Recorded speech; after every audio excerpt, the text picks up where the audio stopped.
Vous savez bien, des fois, nous pensons que notre vie dépendra de ce que le ciel aura décidé.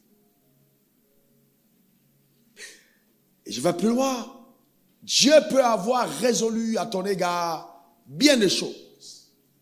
Mais tu passes à côté de tout ce que le ciel a résolu parce que tu n'as pas su te décider dans le temps.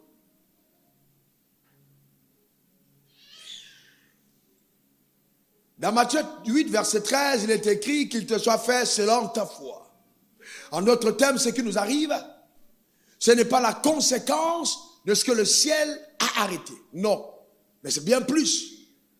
C'est la conséquence de ce que nous avons décidé sur la terre. Oui, ce que tu as décidé. La Bible dit, dans Matthieu 18, verset 18, tout ce que vous lierez sur la terre sera lié dans le ciel. Et tout ce que vous délierez sur la terre sera délié dans le ciel. En d'autres termes, la télécommande du ciel est sur la terre. C'est fort. Quand vous avez une télécommande, vous êtes à distance, vous pouvez zapper les chaînes et décider de voir ce que vous voulez voir. Eh bien, la vie est comme un poste de téléviseur et la foi comme une télécommande. Ce que nous voyons, ce que nous vivons dépend de ce que nous avons décidé de voir. La télécommande du ciel est sur la terre. Ce que vous lirez sur la terre sera lié dans le ciel. Et par ce message, vous comprendrez que Dieu n'est pas obligé de décider de quelque chose à notre égard. Nous pouvons obliger Dieu, de par notre foi, à faire des choses que nous avons résolues dans notre âme. Dieu nous en a donné la possibilité. Et ça peut être tellement dérangeant pour celui qui vit dans le concept odieux de la religion. La télécommande du ciel est sur la terre. C'est puissant. Très puissant.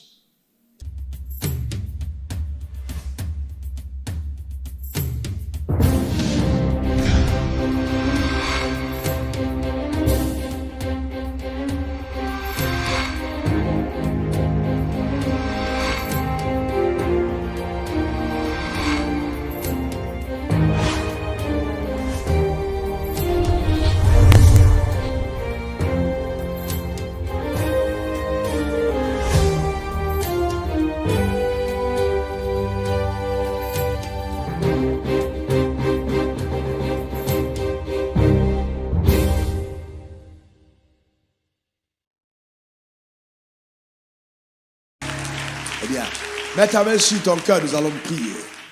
Père, je veux te rendre grâce pour ta fidélité. Merci pour la capacité que tu donnes à chacun d'entre nous d'accéder à un autre palier de la compréhension de la vérité. Illumine notre homme intérieur, Éternel, par le Saint-Esprit qui nous révèle les profondeurs de la vérité. Merci pour la vérité qui, dans sa puissance extrême, brise les chaînes de la captivité, vient totalement dompter les ténèbres installées, fragiliser, fracasser, Éternel, toutes les murailles installées, Éternel, comme forteresse dans le nom suprême de Jésus, faire exploser totalement les panoramas de la captivité pour un univers de productivité, de fertilité, de gloire, d'espérance, dans le nom suprême de Jésus. Merci pour cette œuvre profonde en nous, au Père. Dans le nom suprême de Jésus, j'ai prié. Et que quelqu'un dise Amen 3 fois. Amen, Amen, Amen. Je vous promets donc, je vais aller très calmement. Parce qu'il est très important d'assimiler, asseyez-vous, la pensée divine. Le thème, c'est à toi de décider. C'est à toi de décider.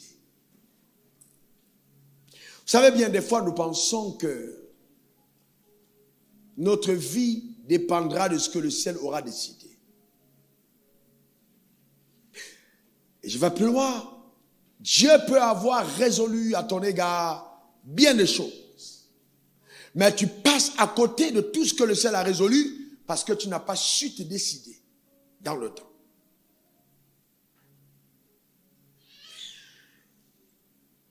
Dans Matthieu 8, verset 13, il est écrit qu'il te soit fait selon ta foi. En d'autres termes, ce qui nous arrive, ce n'est pas la conséquence de ce que le ciel a arrêté. Non, mais c'est bien plus. C'est la conséquence de ce que nous avons décidé sur la terre. Oui, ce que tu as décidé. La Bible dit, dans Matthieu 18, verset 18, tout ce que vous lierez sur la terre sera lié dans le ciel. Et tout ce que vous délierez sur la terre sera délié dans le ciel. En d'autres termes, la télécommande du ciel est sur la terre. C'est fort. Quand vous avez une télécommande, vous êtes à distance, vous pouvez zapper les chaînes et décider de voir ce que vous voulez voir. Eh bien, la vie est comme un poste de téléviseur et la foi comme une télécommande. Ce que nous voyons, ce que nous vivons dépend de ce que nous avons décidé de voir. La télécommande du ciel est sur la terre. Ce que vous lirez sur la terre sera lié dans le ciel. Et par ce message, vous comprendrez que Dieu n'est pas obligé de décider de quelque chose à notre égard. Nous pouvons obliger Dieu, de par notre foi, à faire les choses que nous avons résolues dans notre âme. Dieu nous en a donné la possibilité. Et ça peut être tellement dérangeant pour celui qui vit dans le concept odieux de la religion. La télécommande du ciel est sur la terre. C'est puissant. Très puissant. Josué 1, verset 8 à 9. Que ce livre de la loi ne s'éloigne point de ta bouche. Porte-moi ma Bible. Médite-le jour et nuit pour agir fidèlement selon tout ce qui est écrit. Et c'est alors que tu auras du succès dans tes entreprises et c'est alors que tu réussiras. Que ce livre de la loi ne s'éloigne point de ta bouche. Normalement, il aurait été dit que ce livre de la loi ne s'éloigne point de tes yeux. Mais Dieu dit non, de ta bouche. Médite-le jour et nuit. Ça veut dire que ce que j'aurais lu doit avoir de l'influence sur ce que je dis. Donc, Dieu veut voir le livre dans ma bouche. Par mes paroles, par mes déclarations. Eh bien, on va voir comment ça se passe tout ça. Et c'est vraiment un risque qu'on va voir. Hein? Médite le jour et nuit afin d'agir fidèlement selon tout ce qui est écrit. Car c'est alors que tu auras du succès dans toutes tes entreprises. Tu vas réussir dans toutes tes entreprises. C'est alors que tu réussiras. Ne t'ai-je pas donné cet ordre? Fortifie-toi et prends courage. Ne te ferai pas, ne t'épouvante pas, car l'Éternel, ton Dieu, est avec toi dans tout ce que tu entreprendras. Ce que toi, tu vas entreprendre. Ce que tu auras décidé de faire, l'Éternel, ton Dieu, sera avec toi. C'est puissant. Combien de personnes veulent attendre Dieu décider pour eux? Non, Dieu dit, je suis avec toi dans ce que tu auras entrepris. Alors, mais pourquoi Dieu nous donne donc de méditer sa parole? C'est afin que nos résolutions soient bornées par la connaissance de la vérité. Je reprends. En français facile. Que nos résolutions, nos décisions soient prises sur les fondements de ce qui est vrai. Amen.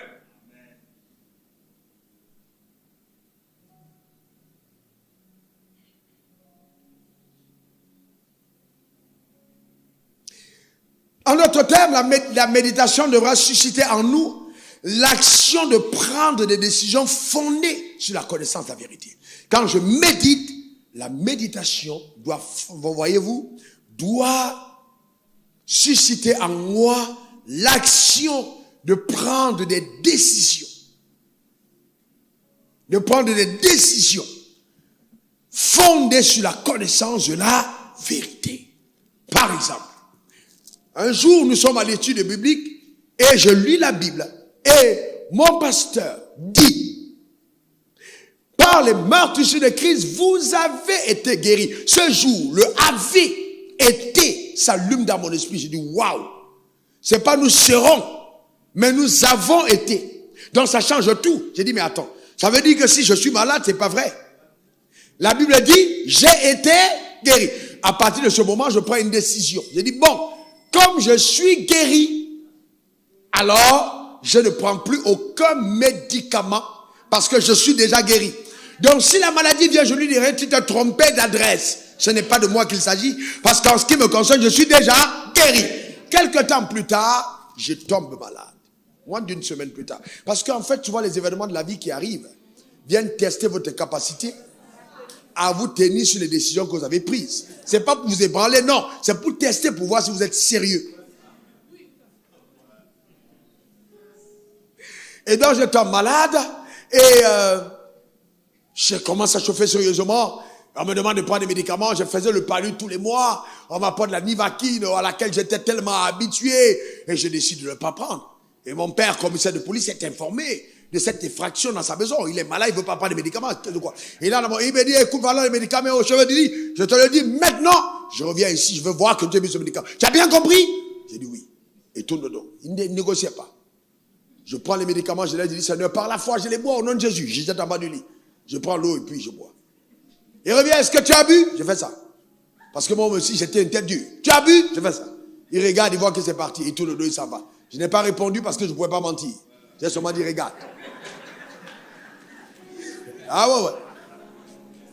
Et donc, moins d'une semaine plus tard, mon corps commence à de manger. Et la maladie s'en va. Moi, je n'ai pas bu un seul médicament. Mon corps se démange. Et je dis au Seigneur, mais pourquoi mon corps démange? Il me dit, mais tu as dit que tu as pris la Nivaquine par la foi. Maintenant, par la foi, subis les conséquences de la Nivaquine que tu as bu. Donc, tu as choisi d'être guéri par la Nivaquine. Et la Nivaquine te donne les conséquences de démangeaison. Donc, en d'autres termes, il m'enseigne par là que si j'avais choisi la voie de la parole de Dieu guérit sans effet secondaire. Voilà la puissance. Et je vais vous dire que, touchant à cette époque, 25 000 francs par mois à Living Water Ministries, j'ai fait 7 ans sans boire des médicaments. Dieu m'a témoin. 7 ans sans plus jamais prendre ce médicament. 7 ans. Chaque fois que la maladie venait, j'avais la même méthode. Par les maîtres issus de Christ, je suis guéri. Donc, c'est quoi? C'est donc très important de comprendre. Je médite la parole de Dieu pour prendre des décisions. Et non pour citer la Bible. Regardez la nouvelle définition que je vous donne de la méditation. C'est l'action de réfléchir sur ce que Dieu pense. Je médite, je réfléchis sur ce que Dieu pense. Je réfléchis sur ce que Dieu pense. L'action de réfléchir sur ce que Dieu pense. C'est fort. Ensuite, ce que Dieu pense et exprime par ses dires au travers de la Bible. C'est une nouvelle définition rédigée hier nuit. Et exprime par ses dires au travers de la Bible. Je réfléchis sur ce que Dieu pense et exprime. Il a exprimé, il a consigné dans la Bible. Donc quand je vois un verset biblique, c'est ce que Dieu pense et c'est ce que Dieu exprime. Est-ce que ça va? Dans le but de comprendre pourquoi est-ce que Dieu pense et dit ce qu'il dit. Donc je réfléchis pour comprendre pourquoi est-ce que Dieu pense et pourquoi est-ce qu'il dit ça. Vous voyez? Si Dieu dit, pourquoi est-ce que Dieu dit par exemple, pardonne à ceux qui t'offensent? Pourquoi Dieu a dit dans l'Ancien Testament, œil pour œil, dent pour dent, dans le Nouveau Testament, donne ta joue droite à celui qui t'a fait. Pourquoi il le dit? Donc je dois pas seulement citer la Bible, mais comprendre pourquoi Dieu dit ce qu'il dit, comme il le dit.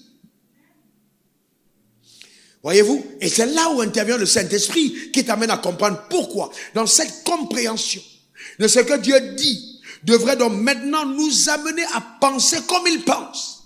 Donc à adopter sa pensée. J'adopte la pensée parce que j'ai compris pourquoi il le dit. Dieu ne veut pas que je sois automate. Il faut que je comprenne. Alors j'adopte la pensée après avoir compris pourquoi il le dit. Je le comprends. Tu vois? Après avoir compris ce qu'il ce qu'il dit. Et après maintenant, bon, voyez-vous, ça m'amène à penser comme il pense et sur les fondements de la vérité. Cette compréhension de ce que Dieu dit devrait nous amener à penser comme il pense et agir sur les fondements de la vérité. Donc j'ai compris ce que Dieu dit et ça m'amène à agir sur les fondements de la vérité. De telle enseigne que mon action ne soit plus corrompue par mon ancien système de pensée. Donc il y a une adoption de la pensée nouvelle de Christ. Voyez-vous, c'est très important. C'est ce que la Bible appelle le renouvellement de l'intelligence. Ton intelligence est renouvelée. Donc il y a donc l'adoption du système de pensée de Dieu parce que j'ai frotté l'intelligence de Dieu à mon intelligence. C'est ça la méditation. Ce n'est pas un rituel de récitation des versets bibliques. On voit des gens récitent la Bible, ils récitent la Bible, ça n'a rien à voir. C'est combien de fois tu comprends ce que tu récites et combien de fois tu penses comme la Bible pense et tu agis sur la base de ce que la Bible dit. C'est là où la parole a de l'impact dans ta vie. Jacques 1, verset 22 à 24. Mettez en pratique la parole. Ne vous bornez pas à l'écouter en vous trompant vous-même par des faux raisonnements. Donc la Bible dit, mettez en pratique. Donc la parole est faite pour être pratiquée. Et ne vous bornez pas à l'écouter en vous trompant vous-même par des faux raisonnements. Car si quelqu'un écoute la parole et ne la met pas en pratique, il est semblable à un homme qui regarde dans un miroir son visage naturel et qui, après s'être regardé, s'en va et oublie aussitôt qui il était. Donc, en d'autres termes, la parole de Dieu devient le miroir qui nous révèle notre réelle identité. Donc, c'est dans la parole de Dieu que je redécouvre qui je suis. On est d'accord? Donc, il y a une différence entre l'ancienne création et la nouvelle création. La méditation de la parole de Dieu me donne de redécouvrir qui je suis. Ce que la Bible dit de moi. Et je devrais accepter ce que la Bible dit de moi. Combien de personnes parmi nous ont des problèmes parce qu'elles acceptent ce que la tradition dit d'elles, ce que la couleur de la peau dit, ce que la nationalité dit. Mais tu devrais accepter ce que la Bible dit de toi. Et là, tu comprendras donc tout de suite que pour toi, la migration vers l'Europe n'est pas la destination de ta percée. Amen. Parce que pour toi, en tant que citoyen de la patrie céleste, ta personne n'est pas déterminée par la localisation, mais par la révélation de ton alliance. Donc tu n'as pas besoin de bouger pour que le ciel bouge forcément. Non. Tu peux être sur place et le ciel se déplace et te trouve là où tu es. Est-ce que quelqu'un comprend de quoi je parle? Donc la vie meilleure pour nous est en Christ. Parce que nous avons réussi à percevoir qui nous sommes devenus. Ça peut être tragique d'être un enfant de Dieu et de ne pas savoir qui on est. Seule la parole de Dieu nous donne la révélation de qui nous sommes vraiment.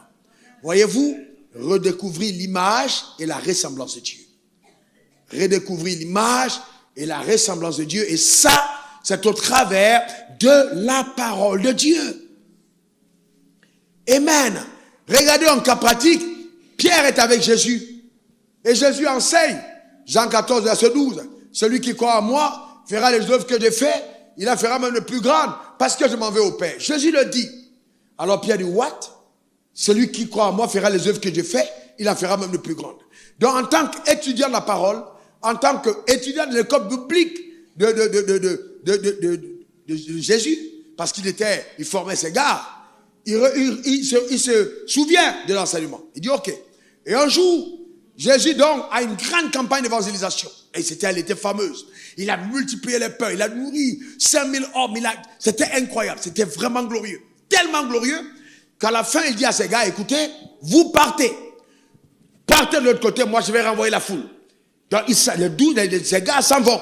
Ils montent dans les barques, ils partent, ils renvoient la foule.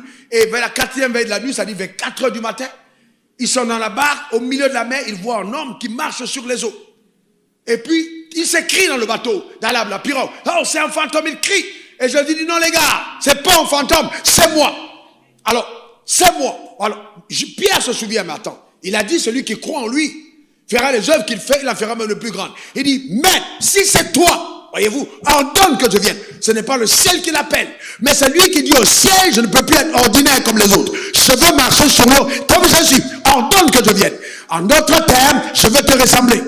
Je ne veux pas te laisser seul marcher sur les eaux. On a été à la résurrection de la fille de Jairus. On a été ici, on a été là-bas. Mais je ordonne que je vienne. Et là, sur cette phrase, Jésus dit, viens. Et Pierre sort de la barque et pose le pas sur l'eau. Première chose, il défie la peur. Tout le monde dans le bateau, très tremble. Parce que personne n'a jamais marché sur les eaux. Mais Jésus a dit, celui qui croit en lui fera les œuvres que je fais. Et il dit, si c'est Jésus qui marche sur les eaux, je veux marcher aussi sur les eaux. Et c'est exactement ce que la parole de Dieu a produit en nous. J'ai vu Jésus qui a prié la nuit au matin, je dois prier comme toi. J'ai vu Jésus qui a guéri les malades, je dois guérir les malades. J'ai vu les morts ressusciter, je dois ressusciter les morts. C'est ce que la Bible dit. Mais cependant, c'est à moi de prendre la décision. Ce n'est pas au ciel de me dire, c'est à moi de décider. C'est très important. Prendre des décisions conséquentes qui te permettent de ressembler à ton maître. C'est ça la foi. Donne-moi ton meilleur amen. C'est ça la foi. Il ne faut pas attendre que le ciel décide pour toi. Si tu attends que le ciel décide à ta place, tu mourras dans la barque, anonyme. Et vous savez quoi? La peur sera toujours là pour te tétaniser. En te disant, mais tu penses que quoi, toi aussi? Regarde les autres, frères et sœurs. Vous êtes peut-être assis au même banc, mais vous n'êtes pas la même chose. Est-ce que quelqu'un comprend de quoi je parle? Il y a une destinée rattachée à ta vie. Et les pulsions intérieures que tu ressens, écoute-moi bien, quand tu lis la Bible, ce que tu ressens à l'intérieur, ose. Ne viens pas demander à ton pasteur, ose. Ton pasteur même peut te décourager parce que lui-même n'a jamais osé. Ose. C'est à toi de décider, pas à ton pasteur, pas à Dieu, mais à toi-même. Ose qu'il te soit fait selon ta foi. Ta capacité à être audacieux sur la parole de Dieu. Ordonne que je vienne. Pierre doit sortir de la barque et défier premièrement la peur. Oh, il faut que toutes tes décisions ne soient jamais prises sur le fondement de la peur. Beaucoup d'entre nous, on décide sur la base de la peur. Si maintenant, je me décide et on me charge du travail. Frères et sœurs, tu dois te décider. Tu dois te décider. Au lieu d'avoir peur de perdre ton travail, décide-toi. Anticipe sur le fait qu'un jour tu perdras ton travail. J'ai appris une chose dans la vie. La foi regarde au futur et agit au présent. Ceux qui regardent au passé pour agir au présent n'agissent pas par la foi. Dieu me l'a dit en 1996. Il faut regarder au futur et agir au présent. Le futur t'enseigne une chose extraordinaire. C'est que les choses changent. J'ai dit quoi? Les choses changent. Dans la vie, les choses changent. La preuve. Tu étais dans le ventre de ta mère. Avant d'arriver dans le ventre de ta mère, tu étais un spermatozoïde. Vous étiez nombreux. Vous êtes sortis dans l'éjaculation de ton père. Tombé dans le ventre de ta mère. Course vers l'ovule. Tu es le seul qui est entré. Bye bye aux autres. Bye bye aux autres. Vous pouvez être ensemble. Vous n'avez pas la même destination. Vous étiez nombreux, mais bye bye aux autres. La vie, écoutez-moi bien, est pour ceux qui se sont décidés. Dans leur course vers l'ovule, il y a d'autres qui étaient en train de causer. Qui se sont tournés pour regarder le nouvel univers. Mais toi, tu étais concentré, focalisé. C'est pour ça que tu es entré. Ne perds pas ton temps, continue à être focalisé. Seules les personnes décidées atteignent leurs objectifs. Donne-moi encore ton meilleur amen. Tu prends la décision. D'accord? La vie, c'est le changement. N'ayez pas peur. Le futur va vous imposer le changement. Et pour ne pas être surpris par les changements à venir, vous devez prendre des bonnes décisions aujourd'hui. Je vais vous dire une chose claire. Hein? Frère, anticipez sur les événements à venir. Décidez-vous. Dès maintenant. Pierre défie la peur. Il pose le premier pas sur les eaux. Et qu'est-ce qui se passe après? Il marche et quelque temps après il sombre. Mais qu'est-ce qui va se passer quand il sombre? C'est sûr que ses collègues vont dire, ah, ce gars-là, il veut toujours, c'est toujours lui. Il veut toujours se montrer bien fait pour toi. Mais le problème, c'est qu'ils oublient, c'est qu'il a quand même marché. Vous savez, seuls les gens qui prennent des initiatives sont souvent objets de moquerie des autres. Si on ne s'est jamais moqué de toi, c'est que tu n'as jamais été quelqu'un qui prend des décisions. Il faut accepter qu'on se moque de toi. C'est normal. Ah, elle voulait se montrer, elle aussi. C'est pas elle qui a dit. Et puis pourquoi? Mais c'est normal. Une fois qu'on commence à se moquer de toi, c'est que tu n'étais plus spectateur. C'est que tu es devenu acteur. Et les acteurs sont ceux qui ont pris des décisions, qui sont sortis des gradins et qui ont décidé de payer le prix. Donne-moi ton meilleur amen. Dis encore amen. La vie, c'est une question de décision. Je vais affronter mon avenir. Je vais être un grand footballeur. Je dois m'entraîner. Le drame, c'est quoi? On voit beaucoup de jeunes gens qui disent, je veux réussir ma vie. Tu veux réussir ta vie? Oui. Mais qu'est-ce que tu fais dans le présent? Quelles sont les décisions présentes? J'ai lu, écoutez plutôt, un des meilleurs, sinon le meilleur de tous les temps au basket, qui dit, mon secret est simple. Je travaille 3 heures de temps par jour.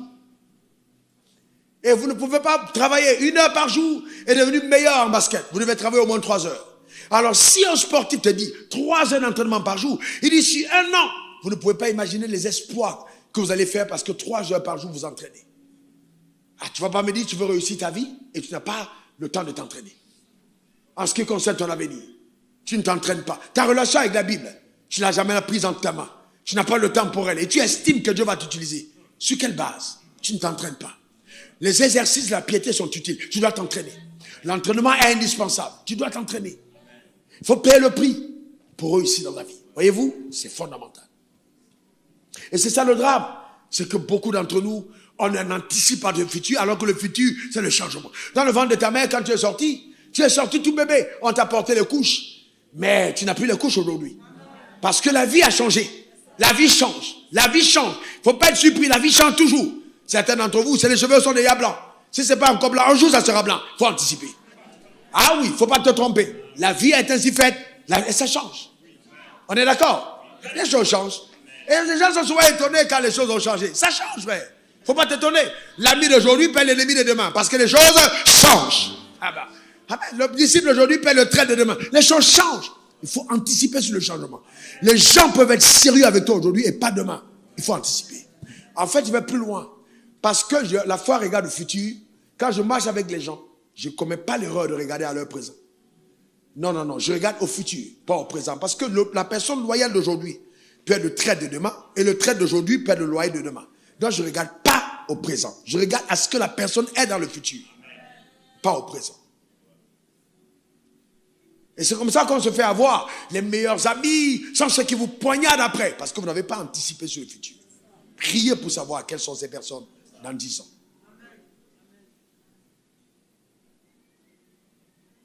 L'anticipation.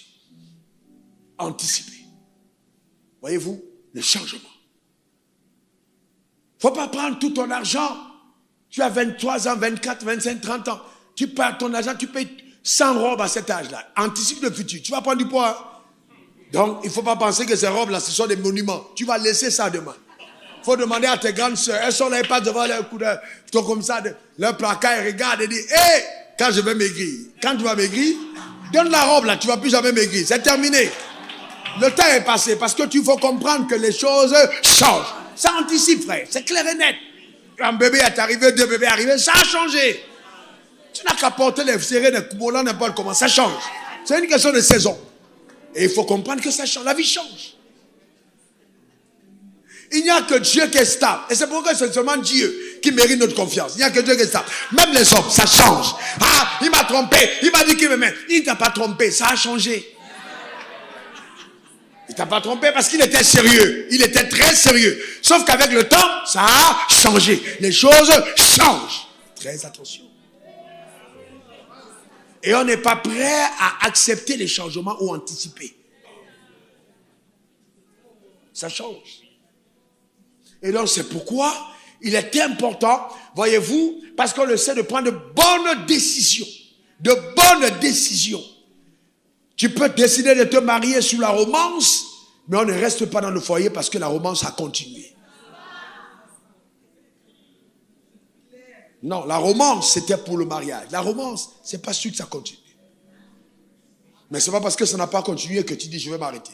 Parce que tu as pris de décisions. Donc c'est pour ça que je voulais vous enseigner de faire la différence entre la décision et la résolution. Job dit, à tes résolutions répondra le succès. À tes résolutions répondra le succès. Parce que ton futur va toujours ressembler à tes décisions présentes. J'ai dit quoi? Ton futur va toujours ressembler à tes décisions présentes. Faut pas rêver. Tes décisions sont plus importantes que tes prières. Ah ouais? Non, décision, c'est plus important que tes prières. Parce que tu peux prier, mais tant qu'il n'y a pas de décision fondamentale, tes prières sont nulles. Donc, il est important de le comprendre. Ton futur va ressembler vraiment étroitement aux décisions présentes. Et c'est pourquoi j'ai dit, la foi regarde au futur et agit au présent. Et dans la vie, tu feras toujours face au changement. Et c'est pourquoi il faut anticiper. anticiper en prenant de bonnes décisions qui sont nées de la sagesse et de l'intelligence de Dieu. Donne-moi encore ton meilleur amen. La décision, c'est la capacité c'est un jugement qui apporte une solution. Un jugement qui apporte une solution. Par exemple, tu sais très bien qu'avec le temps, tu prendras des kilos. Alors, tu ne peux pas te permettre, parce que tu étais bébé et que le sein de ta mère était sucré, de penser qu'à 40 ans, tu dois tout manger les choses sucrées. C'est que tu es fou. Ou tu es folle. Ah oui, parce qu'il y a des saisons. À cet âge, le bébé a besoin de sucre. Ce n'est pas au même âge. Tu es là 60 ans, tu fais comment manger du sucré. Tu vas te tuer. Donc, il faut prendre une décision, c'est-à-dire un jugement qui apporte une solution. Voyez-vous? Et la résolution, c'est un niveau élevé de décision. Quand on dit résolution, c'est une décision qu'on prend et on est ancré dessus, même au prix des douleurs, de l'inconfort que cela peut produire chez nous-mêmes. C'est-à-dire, tu prends une décision qui te fait mal. Mal. C'est pour ça que Jésus a dit, si quelqu'un veut venir après moi, qui renonce à lui-même, il se porte de sa croix. C'est-à-dire, ça fait mal. Les gens qui pensent que réussir avec Jésus, c'est toujours facile. Vous vous trompez. Il y a de la douleur, ça fait mal. Mais tu dois prendre des décisions de qualité, des résolutions, même au prix de la douleur. Parce que tu as dit, je réussirai. Ah oui, c'est pourquoi quand je regarde prophétiquement les jeunes, je peux voir l'agenda prophétique et dire, ce jeune homme va réussir, cette jeune fille ne va pas aller loin. Parce que la vie présente est un indicateur crédible de ce que tu deviens demain. C'est pas une malédiction. C'est clair et net. Vous voyez des filles, tu sais, elle va pas aller quelque part. Elle va pas aller quelque part. Même si un homme l'a mis à la maison, là, elle va sortir. Elle va sauter par la fenêtre, elle va se trouver dehors. Parce que non, c'est clair et net. Parce qu'elle n'a pas appris à être une femme. Elle n'est pas décidée à être une femme. C'est pas une femme. Il faut apprendre. Non, sérieux. Voyez-vous, frères et sœurs, je vous dis la vérité. Non, vous savez, moi je vais vous dire une chose. J'ai étudié Jésus beaucoup ces derniers temps. À 12 ans, le gars a décidé. 12 ans, il prend des résolutions sur sa vie. 1, j'aurai pas de petite amie. 2, je vais faire ce à quoi mon père m'a appelé. 3, je vais étudier la Bible. Le gars est résolu, c'est pas 12 ans d'âge. Vous trouvez des gens, aujourd'hui 30 ans, ils ne savent pas ce qu'ils veulent. Marié à 7 sœurs, tu ne sais pas ce que tu veux dans la vie. Tu trouves que tu as encore le temps. Tu as 40 ans, tu n'as rien fait de ta vie. Tu vas faire quoi de la vie? Faut prendre. Ah non, je prie Dieu. Tu pries quoi? Décide-toi. Décide-toi maintenant. C'est une question de décision. Résolution, frère, décide-toi, frère. C'est aussi simple dans la vie. Vous savez, demandez à ma femme, quand je veux quelque chose, frère, je ne dors pas. Je ne dors pas. Quand je veux quelque chose, je ne dors pas. Je ne sais pas comment les gens dorment alors qu'ils ont des défis. Non. Là, il est 20h, je dors. Les gens dorment, ils ont construit. Toi, tu es en train de te... 20h, tu dors. Tu dors pourquoi? Reste éveillé.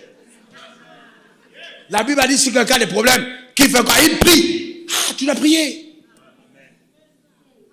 Quand j'ai décidé d'habiter, on va habiter, j'ai dit, bon, on va déménager. Parce que les élections arrivaient. Je sortais du culte, je m'en vais le soir. Je marche dans la zone. Je frappe maison après maison. Je demande au gardien, où sont les maisons? Je tape ici, je cherche l'endroit. Il faut qu'on parte vite de là. Est-ce que vous avez trouvé un endroit ici, à louer ou à vendre? Je tourne partout, gauche, droite, je demande. Parce que je veux bouger. Je me fais un son de Dieu, je prends possession du coin. Je déclare, j'établis, je dis, je veux l'endroit. Et vous savez quoi? J'ai obéi à ça. Ah non! Non! Le terrain que moi j'ai eu, la valeur du terrain, c'est près de 1,2 milliard. Je l'ai eu à 100 millions. Ah ouais! Ah non, c'est pas la rigolade, c'est pas la blague. Ah non, c'est pas la blague. Parce que tu marches, tu prends des décisions. Ah oui, c'est ça la vie. C'est pas seulement non, Seigneur, si tu veux, tu fais non. Non. Il y a des moments où tu dis à Dieu, tu dois faire. C'est pas une affaire. Parce que, s'il te plaît, prie pour moi. Non, c'est pas une affaire. Tu rentres dans ta chambre, tu dis, papa, c'est la saison. Envoie-moi ce gars. Envoie-le, je l'appelle par la foi. Tu es décidé. Et quand tu es décidé, ton comportement, ce n'est plus un comportement de jeune fille. Tu commences à te comporter comme une femme qui est dans son ménage. Ta réflexion, ta manière de t'habiller. Tu ne peux pas entrer dans une famille et tu es plaqué. Tu ne peux pas entrer dans un ménage comme ça. Tu t'habilles comme une femme qui va aller en mariage. On sent que tu es décidé. Faut pas penser que tous les voitures qui s'arrêtent dans la rue, mademoiselle, faut pas penser que tu as l'avenir. C'est pas l'avenir. Non, une femme qui fait arrêter tous les hommes à son passage a plutôt besoin de délivrance. Vous savez, c'est clair. Vous savez, les gens posés, sont posés sur leur tête. C'est la décision. Tu décides. Je ne mourrai pas de la mort de mon père. Je ne serai pas comme mes frères. Je serai différent. Tout le monde dans ma famille, je réussirai. C'est une question de décision de l'âme. Clair et net. Tu prends la décision dans ton âme. Clair. Et ça habite ton cœur. À tes résolutions répondra le succès. C'est tout. Vous savez quoi? La vie est tellement agressive qu'elle aura tendance à vous empêcher de prendre des décisions qui sont utiles à votre épanouissement. La vie est tellement agressive qu'elle veut vous faire peur. La vie est tellement agressive qu'elle vous conseillera de la subir et d'être comme tout le monde. Seules les personnes résolues dans l'âme se distinguent dans la vie. On va dire non, vraiment, il est chanceux. Ce n'est pas une question de chance. C'est qu'il est résolu dans l'âme. D'être quelqu'un qui ira loin. C'est tout. C'est tout, là, c'est tout. C'est une question de résolution de l'âme. Je me décide. Pierre a dit, ordonne que je vienne. Et il a commencé à marcher sur les eaux. Tous les autres étaient là, ils regardaient, la tempête s'est levée. Pierre s'est enfoncé. Mais Jésus a tendu la main. Vous savez, je me suis rendu compte dans la vie que Dieu tend la main à ceux qui osent. Dieu tend la main à ceux qui osent. Dieu tend la main à ceux qui osent. Il faut oser. Tu veux voir la main tendue du ciel. Ose.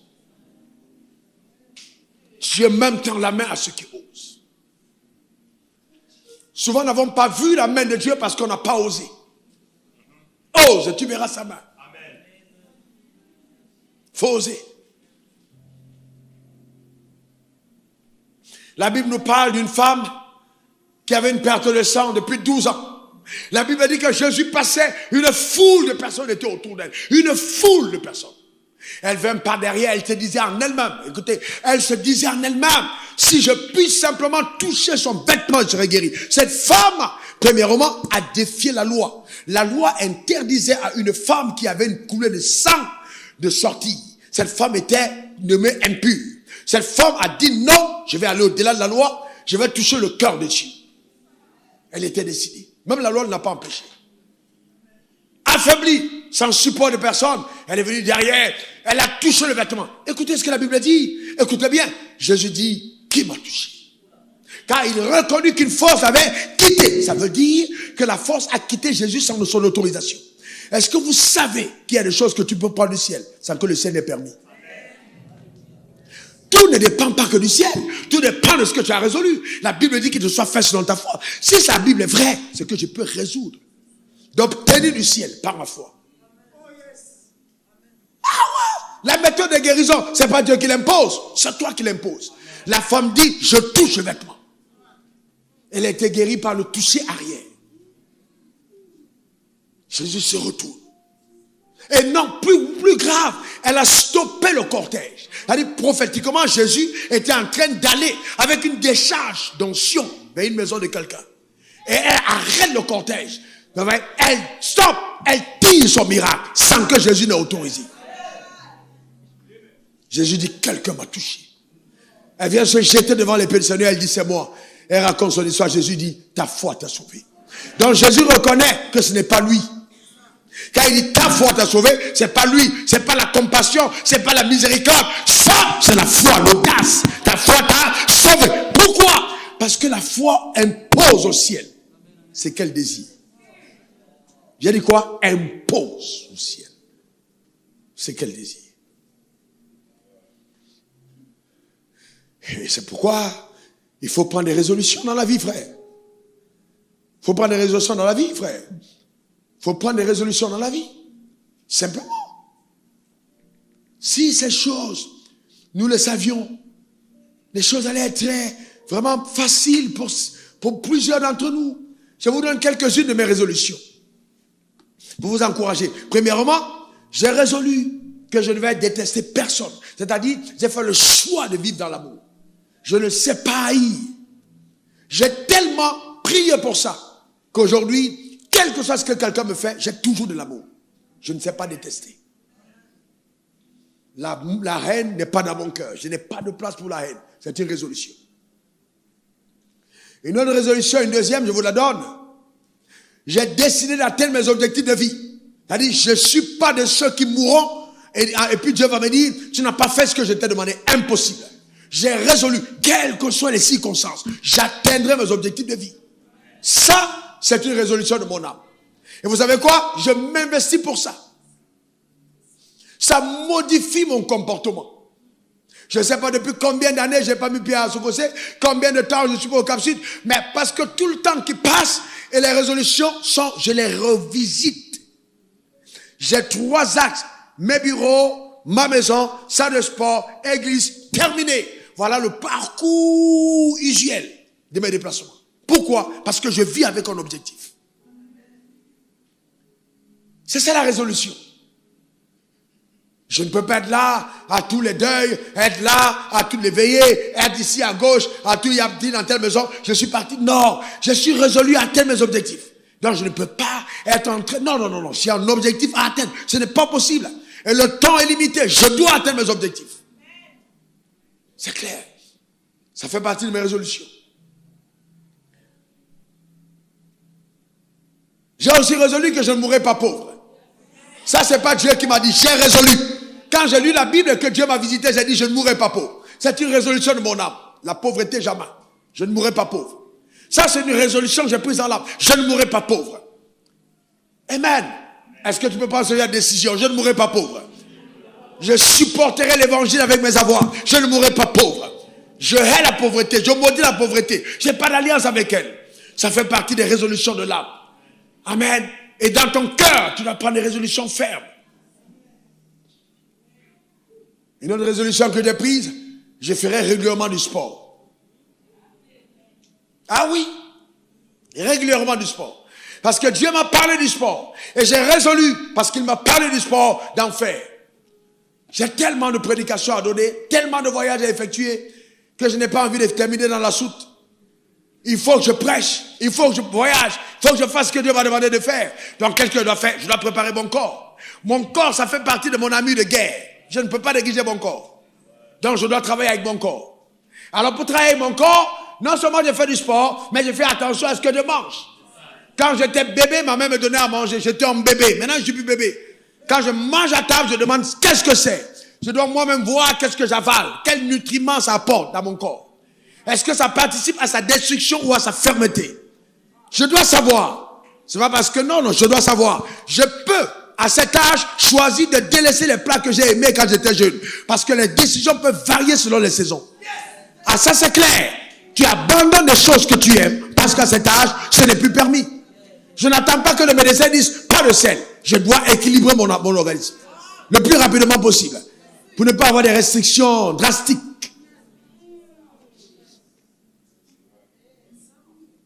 C'est important. D'accord? Faire du sport. J'ai un message que j'ai préparé, ça s'appelle les exercices.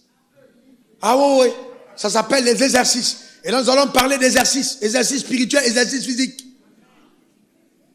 Ce qui tue les gens, c'est qu'on est tellement exercé spirituellement et physiquement faible qu'on n'a pas la possibilité d'exercer ce qu'on a exercé dans l'esprit avec notre corps. Parce qu'on n'a plus la force. Et prends la résolution, c'est important. Oh, pasteur, je n'ai pas le temps. Eh bien, tu auras tout le temps après ta mort. Tu vas dormir jusqu'à... Tu vas dormir. Faut penser à ça. Hein? Personne ne va te réveiller. Tu vas dormir. Ah, frère. Je ne sais pas si tu vas aller tôt au lit.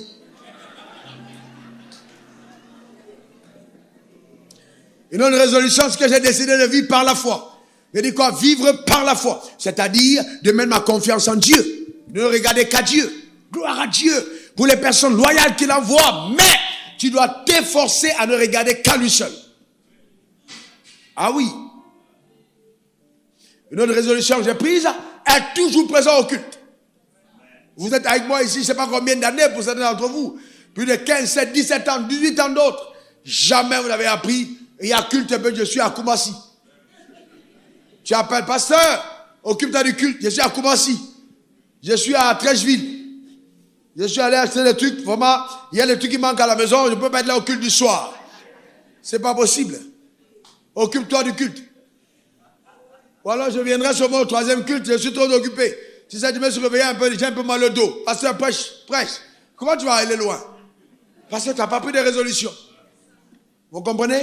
Voilà. Non. Comme souvent, le corps ne veut pas venir. Le corps ne veut pas venir. Hé, mon corps, on va y aller. Parce que ce n'est pas lui qui commande. J'ai pris la résolution d'être au culte. On va au culte. Et pendant que je vais au culte et qu'il est en train de bouder, dès qu'on entre au culte, il se sent bien. Ah oui, c'est par la foi que ça marche. Donne-moi ton meilleur amen. Les gens qui vont te dire, non, je sens mal de dos, vraiment, je ne peux pas chanter, pasteur, je sens un ballonnement dans le ventre, je fais ça, c'est si je viens pas au culte. Qui vous a dit que quand on vient là, c'est que tout va bien? Vous savez que la foi, c'est faire semblant. Quand tu es résolu, là, tu es résolu. Souvent, je ris avec vous, alors qu'à l'intérieur, j'ai mal. C'est dur, ça chauffe, le dos peine. Les gens viennent te saluer. Hey, comment tu vas, les gars? Comment? Mais c'est chaud. Mais je fais comme si tout va bien. Donne-moi ton meilleur amen. Dis encore amen. À l'époque même, c'était... Vous savez, il y a des âges. Hein? Surtout ceux qui viennent te marier. C'est chaud. Ça chauffe le jour, ça chauffe la nuit. Discussion avec ta femme. Vous n'êtes pas d'accord. Parce que les 3 premières années, vous êtes en train de vous embrouiller sur n'importe quoi. Comment tu as mis la CV d'ici? Toi aussi, tu as fait. Pourquoi tu as déplacé? Hey, voilà. Et puis toi, tu sais le visage. Tu sais le visage pourquoi? C'est la vie, mon gars. On s'enjaille, on continue. Tu viens au culte, on fait semblant, on rigole, tout va bien. Alléluia. C'est des petits problèmes. Est-ce que quelqu'un comprend de quoi je parle? Amen. On se salue et bien. Simple. Tu n'as pas besoin de serrer ton visage. It's life. Amen. C'est aussi simple. Alléluia. Amen. D'accord, c'est important. Prendre des résolutions. Je suis toujours au culte. Ça, c'est important. J'ai pris une résolution autre. Je passe par semaine un jour d'étude. Le jour étude et veille de prière. Je dois prier une nuit pour les cultes. Je dois prier. Donc moi, je ne rigole pas. Je dois prier. Ça, je ne vais pas jouer avec. Je prie. Je prie par les moments. Je prie. Donc quand tu quittes ta maison pour venir, je me dis que tu es venu au culte. Quand tu rentres, tu ne dois pas regretter. Amen. Ton transport ni tes offrandes, tu ne dois pas regretter. Amen. Non, tu arrives au culte, même si tu avais donné 10, je vais donner 1000 francs, tu dis non, je vais donner 10 000. Je suis tellement béni dans cet endroit. Tu ne dois pas regretter. Donc c'est la conséquence de préparation. Ce n'est pas l'accident. Ce n'est pas une affaire, tu arrives, tu as tourné le verset, puis tu dis Alléluia, Amen, Alléluia. Toi-même, tu sens que quand on dit Alléluia pour la troisième fois, c'est quand je sais la phrase. Ce n'est pas Alléluia. Tu te prépares. Ah ouais.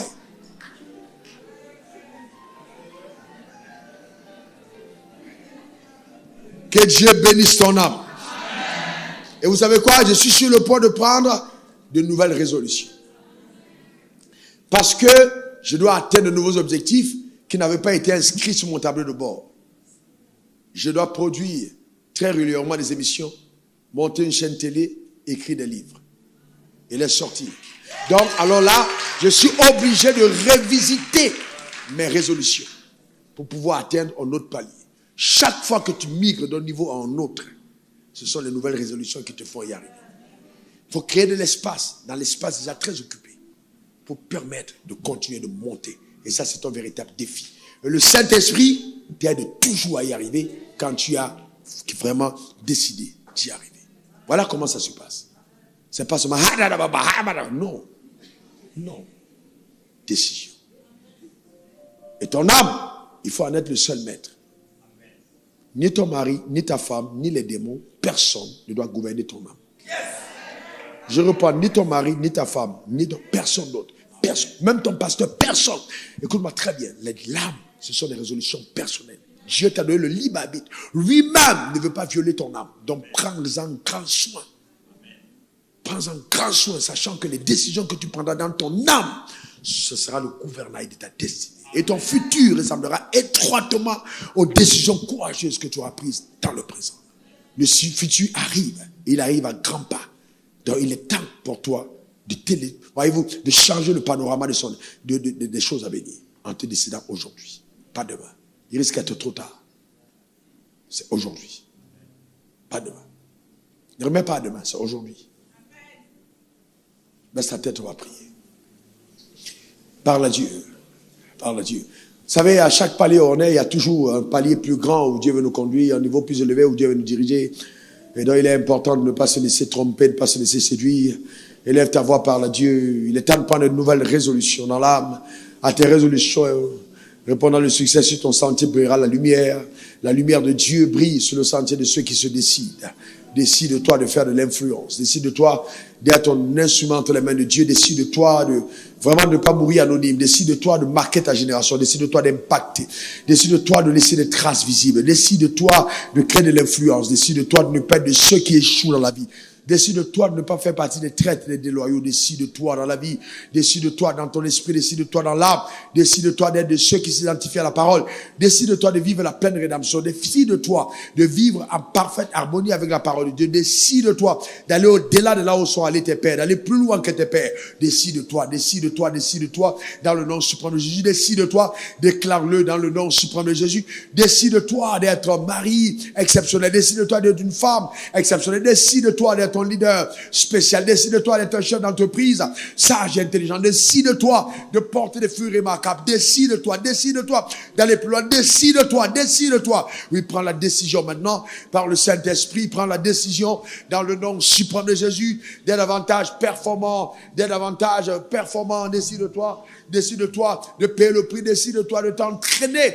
Décide-toi de payer le prix. Décide-toi dans le nom suprême de Jésus. Lève ta voix. Décide-toi d'être un gagneur d'âme. Décide-toi de servir les intérêts du royaume. Décide-toi sous le soleil. Décide-toi au nom suprême de Jésus. Une décision que tu prends maintenant et qu'elle se change en résolution. Déclare sur ta propre vie, qu'importe les douleurs, qu'importe les peines, qu'importe l'adversité, qu'importe les cris que tu peux ressentir. Décide-toi dans le nom suprême de Jésus de ne pas t'arrêter là, de triompher de toute adversité. 1000 tomberont à ta gauche, 10 000 à ta droite, tu ne seras pas atteint. Décide-toi de triompher des œuvres des ténèbres. Décide-toi d'être une référence dans ta génération. Élève ta voix, confesse, déclare, établis dans le nom suprême de Jésus. Que l'Éternel soit béni, que l'Éternel soit glorifié au nom suprême de Jésus. Alléluia. Merci Seigneur. C'est pour ça que la Bible dit, prenez garde de ce que vous entendez, car vous mesurez la mesure avec laquelle vous serez servis. Que Dieu te donne véritablement d'utiliser la bonne mesure. Et que cette mesure soit les fondements des décisions courageuses, audacieuses, des décisions qui épousent la pensée de Dieu dans le nom suprême de Jésus. Amen. Amen. Amen. Est-ce qu'il y a quelqu'un parmi nous ce matin qui dit, j'ai résolu de ne pas aller en enfer, j'ai résolu d'aller au ciel, je n'ai pas encore accepté Jésus dans ma vie, mais ce matin, je veux vraiment aller au ciel. Je ne veux pas mourir, aller en enfer, je veux faire la paix avec Dieu, je veux donner ma vie au Seigneur. Lève ta main droite, c'est la première fois pour toi. Lève ta main droite là où tu es, je vais prier avec toi ce matin. Si tu veux accepter le Seigneur Jésus, lève ta main droite simplement. Viens, avance ici devant, nous allons prier avec toi, n'aie pas honte. Viens ma soeur, viens, venez mon frère, venez dans la présence de Dieu. Seigneur vous bénisse. Nous appelons des ténèbres à la lumière dans le nom suprême de Jésus. Une belle décision. Continuons à acclamer le Seigneur pour cette personne courageuse, audacieuse. Amen, qui accepte le Seigneur Jésus. Merci pour ta fidélité. Rababo, Sakatari Baba.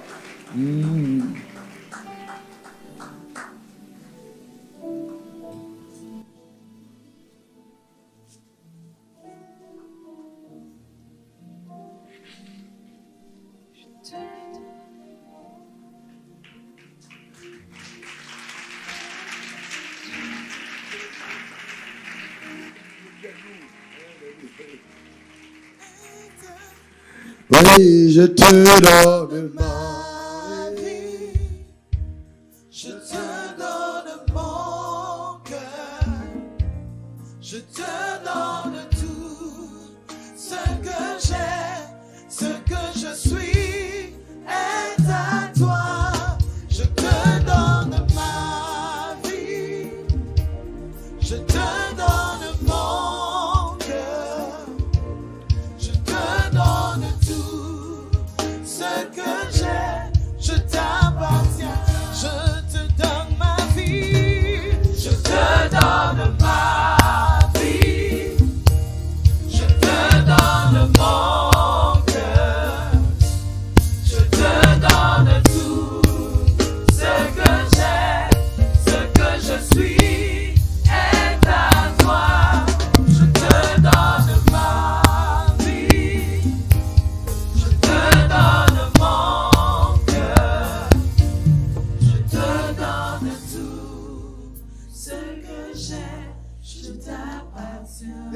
ici devant et toi qui es connecté en direct, lève ta main droite vers le ciel et répète après moi cette prière, ta main droite levée vers le ciel.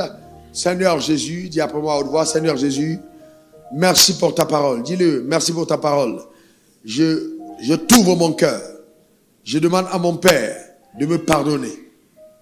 Père, pardonne-moi mes péchés. Change mon cœur. Donne-moi un cœur nouveau. Je veux marcher avec Jésus.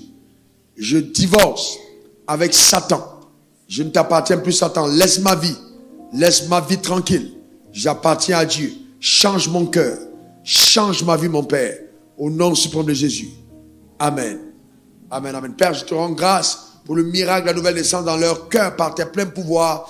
Au nom suprême de Jésus. Que leur vie soit bénie et arrosée de tes grâces particulières. Honneur, règne, triomphe à toi pour ce que tu es et fais. Au nom suprême de Jésus, j'ai prié. Quelqu'un dit Amen 3 fois. Amen. Amen. Amen. Sois béni et comblé.